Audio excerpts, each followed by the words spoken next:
आज हम बात करेंगे एक ऐसे जबरदस्त दिमाग की जिसने ब्रह्मांड के रहस्यों को खोला और एक ऐसी हिम्मत की जिसने हर शारीरिक मुश्किल को चुनौती दी।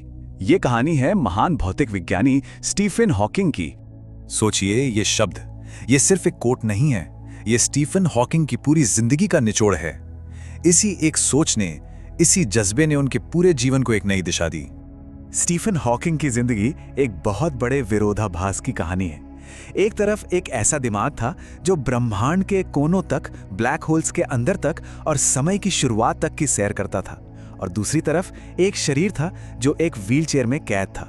ये दिमाग और शरीर के बीच की एक अविश्वसनीय जंग। तो चलिए उनके शुरुआती दिनों में चलते हैं, एक ऐसा दौर जहां उनकी असाधारण बुद्धि और एक दिल दहला देने वाली बीमारी का आमना सामना हुआ, जिसने उनकी जिंदगी का रास्ता हमेशा के लिए बदल दिया। उनकी जिंदगी की गाड़ी एकदम रफ्तार में थी। 1942 में ऑक्सफोर्ड में जन्म, सिर्फ 17 साल की उम्र में उसी मशहूर यूनिवर्सिटी में दाखिला, और 1962 तक वो कैम्ब्रिज पहुंच चुके थे। सब कुछ बिल्कुल सही चल रहा था, लेकिन फिर 1963 में सब पर जैसे ब्रेक लग गया। इससे अंदाजा लगता है कि वो पैदाइशी कितने ज़हीन थे। कहते हैं कि उनके लिए पढ़ाई इतनी आसान थी कि वो बोर हो जाते थे। उनके ट्यूटर का तो ये तक कहना था कि हॉकिंग को बस ये जानना होता था कि कोई प्रॉब्लम सॉल्व हो सकती है, और वो उसे कर देते थे, बिना ये देखे कि बाकी लोग उसे कैसे कर रहे हैं। जरा सोचिए, ठीक उसी वक्त जब उनका करियर आसमान छूने को तैयार था, उन्हें ये खबर मिली, एक ऐसी बीमारी जो धीरे धीरे उनके शरीर पर उनका कंट्रोल छीनने वाली थी। और ये देखिए क्या जबरदस्त फर्क है। डॉक्टरों ने कहा बस 2 साल, लेकिन हॉकिंग ने उन्होंने अगले 55 साल जिए, हर भविष्यवाणी को गलत साबित करते हुए। ये सिर्फ मेडिकल साइंस को चुनौती देना नहीं था, ये इंसान के जज्बे की जीत थी। और जानते हैं, इस मुश्किल दौर में उन्हें जीने की एक नई वजह मिली। जेन वाइट से उनकी सगाई ने उन्हें वो ताकत दी, वो प्रेरणा दी जिसकी उन्हें सबसे ज्यादा जरूरत थी। इस रिश्ते ने उन्हें अपना काम जारी रखने का हौसला दिया। अब आते हैं उनके उस काम पर जिसने फिजिक्स की दुनिया को हमेशा के लिए बदल दिया। उन्होंने ब्रह्मांड के सबसे बड़े और गहरे सवालों से पर्दा उठाने की कोशिश की। ये वो सवाल है जिसने दशकों तक वैज्ञानिकों को उलझाए रखा। माना तो यही जाता था कि ब्लैक होल की ग्रेविटी इतनी ज्यादा होती है कि उससे रोशनी तक बाहर नहीं आ सकती, लेकिन हॉकिंग को लगा, क्या ये सच में इतना आसान है? और यहीं से आई उनकी सबसे बड़ी, सबसे मशहूर खोज, हॉकिंग रेडिएशन। ये एक ऐसा कमाल का आइडिया था जिसने कहा कि ब्लैक होल्स पूरी तरह से ब्लैक नहीं होते। उन्होंने बताया कि क्वांटम इफेक्ट्स की वजह से ब्लैक होल्स धीरे धीरे एनर्जी छोड़ते हैं और करोड़ों अरबों सालों में वो पूरी तरह से गायब हो सकते हैं। ये अपने आप में एक क्रांति थी।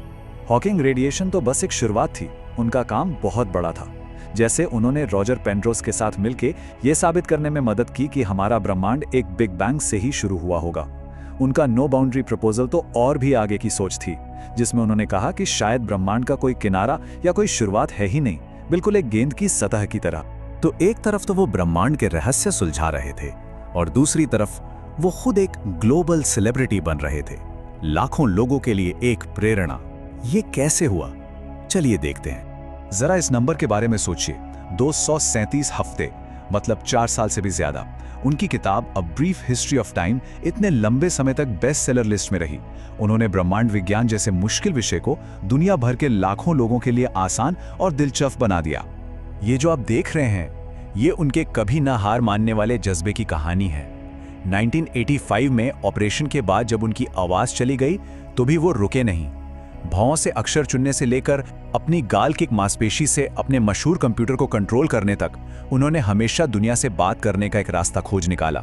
उनका शरीर भले ही शांत हो गया था, लेकिन उनका दिमाग हमेशा बोलता रहा। लेकिन उनकी पहचान सिर्फ एक महान साइंटिस्ट तक ही सीमित नहीं रही, वो उससे कहीं आगे निकल गए। वो इस बात का जीता जागता सबूत बन गए कि शारीरिक सीमाएं आपकी क्षमता को नहीं रोक सकती। वो दुनिया भर के लाखों लोगों के लिए उम्मीद और हिम्मत की मिसाल बन गए। तो आखिर स्टीफन हॉकिंग हमारे लिए क्या विरासत छोड़ गए हैं? चलिए विज्ञान और हमारी सोच पर उनके असर पर एक नजर डालते हैं। ये उनके जीवन के कुछ खास पड़ाव हैं, लेकिन सबसे खास बात है उनका अंतिम विश्राम स्थल। उन्हें वेस्टमिनिस्टर एबे में दफनाया गया, न्यूटन और डार्विन जैसे महान वैज्ञानिकों के ठीक बगल में। ये अपने आप में उनके कद का सबसे बड़ा सबूत है। हॉकिंग ने अपनी पूरी जिंदगी ऐसे बड़े मुश्किल सवालों के पीछे लगा दी, और ये वो सवाल हैं जो आज भी हमें सोचने पर मजबूर करते हैं। उन्होंने हमें सिखाया कि बड़े सवाल पूछने से कभी डरना नहीं चाहिए।